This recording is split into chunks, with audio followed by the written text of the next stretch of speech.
Says now streaming live. Now We are streaming live. on.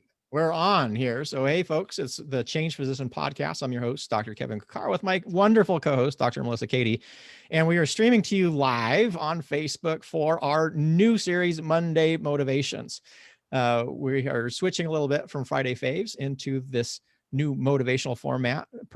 Part of it could be because it's January, and so it's the new year. So we have to switch things up a little bit. But Melissa, how are you today, and how motivated are you for our new format? I'm doing great. Appreciative of health and ability to do these things with you. And I am excited about the Monday Motivations. I think it's going to be a new little era, apart from our Friday phase from 2020. Felt like having a little bit of a little switch up and try something new. So I guess the question is, what does Monday Motivations mean to you? Well, and we were talking about that a little bit before we came online. And to me, it means kind of setting up your week. What are the things that you want to accomplish this week that you are motivated to do? Rather than sort of drifting and just kind of letting the day-to-day sort of carry us through it. What are the things that we want to see by the end? So that maybe with the next Monday, what we can then do is say, well, did we accomplish what it is, or what we were motivated to perform the week before? Did we accomplish that? And I know I can see you getting a little antsy about that, and not in like this crazy driven fashion where we're, horrible goal Nazis or anything like that, but just really just kind of being focused on certain activities and things. Well, are you focused on something? You want to go first? I am always focused on something. Yeah, there's a couple of things that I need to get done this week, so it's pretty easy. I'm speaking in 2 weeks, roughly 2 weeks, at the Oregon Pain Summit, and I have 2 talks there. Yeah, it's exciting. I signed up for that. You should. It is awesome. Okay, so now that you said that, I'm going to break into a little bit, because it's probably there's no other real pain conference like that. I'm on the physician side. If you guys do anything around pain in the physician world, there's nothing like the Oregon Pain Summit. It is awesome. Last year was super cool. We have a bunch of people in the community. We had people who've gone through our local pain program. So these are people with pain who've gone through our local pain programs who were the volunteers at the event because they get so excited about this stuff. This year, because of COVID, is virtual. So we are doing it in a virtual format, which is great because it expands the reach. We can have a lot more people. It's a little unfortunate because I do really enjoy seeing everybody, and it's so awesome to, again, see our community members come in and be involved with that process. So my goal for that, I'm speaking twice. The first one I have done. The second set of slides I am still working on, and it's sort of a new talk for me. So it's a little bit more challenging. And it also, I do lots and lots of presentations. I have lots and lots of different slide decks. And the process is always this kind of similar in that, I can't remember if it was Hemingway or someone talked about writing and how much they hated writing. Like, no one likes to write. And like, I don't like putting this stuff together because it is super cognitively draining. It's a lot of work in it. Now, granted, once I'm into it and I'm getting flow, then it becomes enjoyable. But man, I got to get that thing done. And so I need to be motivated to do it. And I don't have a lot of time this week to do it. Yeah. So that's my big thing. I got to get that slide deck done, and I will have it done, and I can report back on next Monday. So that's my major motivation. Nice. Well, it's almost like we have Monday accountability instead of Monday motivation. Monday motivations. Yeah. I like the name of Monday Motivations. That's awesome. And for those that want to learn about pain and want to just do a virtual summit, I tell you, I was there. I was one of the presenters. I was very grateful to be able to do that actually with my husband. A unique kind of co-presentation. Awesome. Yeah, on humor and pain. Never have done anything like that before, but pretty rewarding. And I understand, Kevin, about that initial hump of resistance to get that type of work going and to get in flow.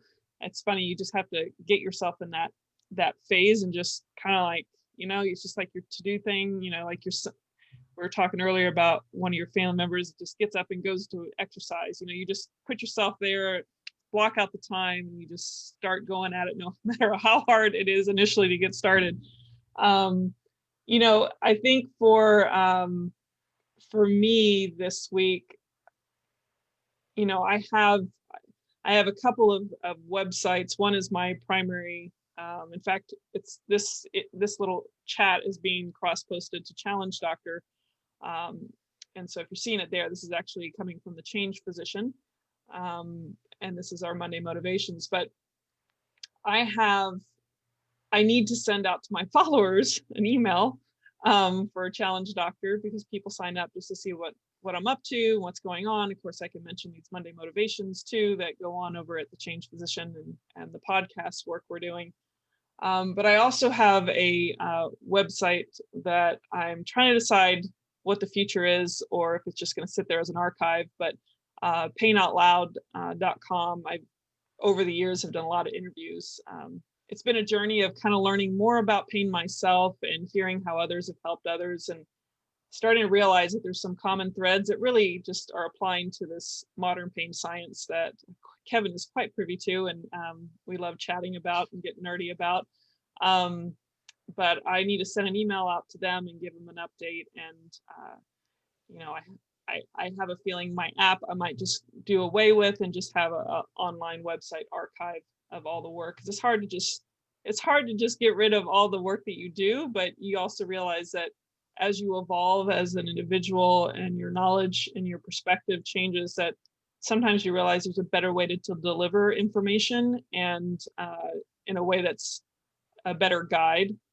So those I need to send out those 2 emails, make some decisions. And the last thing I'm thinking about is that Friday, of course, I'm in the operating room Tuesday through Thursday this week, and Friday I have another coaching session. Basically, I have 2 pain. My most recent, I've had 2 clients for just some pain coaching, which I really enjoy, because it's not about me having the answers. It's kind of me giving some perspective on more of the modern pain science. And actually, I always refer them over to your whywehurt.com site so that they can get their free online training of just having a better understanding, kind of some metaphorical associations to help conceptualize pain and how complex it can be. But you have a really good way of simplifying the concept so people can kind of grab hold of it and apply it to their life, and not just for pain, but a lot of things, stress, anxiety, all these things that apply to so many people's lives right now. So yeah, that's my 3-prong to-do list that I just put together right now. The 3-prong to do it. And if we really wanted to do motivation, then we could say, well, what are the motivators for those activities, right? I can answer that. There we go. Then that's the next piece. Well, should I talk, or should I let you talk on yours and expand on your stuff? No, I want to know what your motivators are, because it flows right into there. Well, I think I feel a really strong.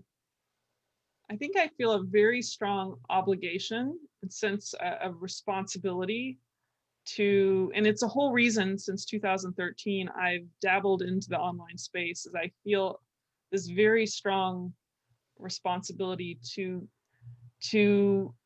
open people's eyes up to the possibilities and looking at things a little bit differently, because I've seen so much pain, literally, figuratively, of people making very poor choices for themselves. And so I feel responsible to share with people through these things I need to do this week. I feel a responsibility to still have an influence, and hopefully in a positive way, so that people feel more prepared, or at least guided to better information, so they can make better choices for themselves. So I think all of those 3 really tie into that sense of responsibility. Well, but the difference there is that being a really strong sense of intrinsic motivation, you're doing it because you feel a responsibility. Mm-hmm. They're not telling you. There's no one telling you need to do this in any way, shape, or form. So that intrinsic motivation, which is associated with better outcomes, by the way. So you're more likely to do something with that strong intrinsic motivation, rather than having somebody nag you on email. Why aren't you sending me an email, Dr. Katie? That wouldn't work as well. Good work. Yeah. But well, I would suspect yours is intrinsic and extrinsic. from Yeah, because the I had a fact that you're, deadline, right? So yeah. there's a deadline involved. So there's an extrinsic motivator, and then there's some intrinsic stuff. Like as much as it is, it is hard when you're doing it. Like when I'm doing it, I like once I hit that flow state where I'm going through it, then it becomes fun. Like so 'cause when I'm doing a presentation, like literally as I'm doing the slides, I am doing the presentation like in my head. Mhm. I can imagine me talking. I'm such a freak about this stuff. I will change one word. I have transitions that'll adjust the transitions subtly, like between two different things. It's just insane. But once I get into it, I really like it. But it is kind of scary because then once you get into it and you are in that state, then the time goes, and then sometimes you're like, oh my God, I just spent a lot of time here and I needed to actually use that time with someplace else. So Yeah. it's definitely a mix. And I tend to work better, I think, with a mix of intrinsic and extrinsic motivations. So which we should probably explain a little bit. For most people who don't know, motivation is okay, this inherent drive to do something. And there's two different types. There's extrinsic motivation, which comes from outside, where something else is providing the primary sense of reasoning or motivation for you to do something. Money being a motivator, a boss dictating you to be is an external or an extrinsic motivator. A parent dictating to their kids to do this is an extrinsic motivator. Well, intrinsic motivation is coming from you. You're doing it because you have a desire to complete the task, generally for the benefit of the task. So either the completion makes you feel good, the action makes you feel good, it completes something in you or doing it. And intrinsic motivation can be very difficult to generate spontaneously. There has to be kind of something that is based on, but it is far more powerful than extrinsic motivators. I think as a parent, this has had a huge impact on my life because once you learn about intrinsic and extrinsic motivation, you recognize that if you are trying to extrinsically motivate your parents, like, or your kids, like many of us maybe had, like you're giving them money for grades, you have now linked what should be an intrinsic motivation to do well to an extrinsic driver. And once that extrinsic piece leaves, meaning there's no money involved anymore, performance tends to fail.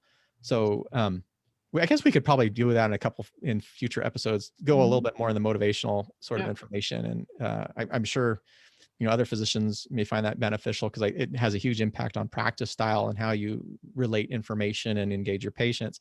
And then certainly for people who are non-physicians or physician champions, really, really important to do, because a lot of the stuff that we think is common sense actually has a tendency to demotivate people in the long term. But yeah. Yeah, and I think it ties well into the intrinsic motivation for a lot of physicians to keep, maybe work excessively or, to the demise of their own health. There's a certain intrinsic motivation and sense of commitment and whatnot, and that can be driven by so many other things too. But yeah, I think we should have another conversation about that.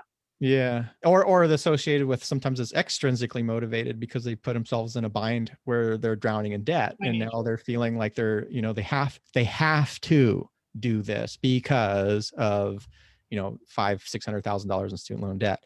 That is not good for you, both mentally and physically, to that perception of have to. It can be quite destructive, but that we'll do that in a future discussion. Yeah. And that's a belief that it starts creating a belief that you don't have a choice, which is so far from the truth. I mean, there's many ways of approaching it, but we'll definitely have to touch on that. Yeah. Any other components to our Monday motivations for this week? Not for this week. I'm excited to hear what happens for next week, again, for that accountability portion. And then we can maybe talk about how that motivated you for further action. Yeah, especially when you publicly state it. Yeah, there you go. There you go. All right, Melissa, take us out. All right. Well, thank you all for joining us on our first ever Monday Motivations, starting up here in 2021, a fresh new year. We appreciate your following. If you want to join as a physician or a physician ally, he also mentioned physician champion, in and of the same thing.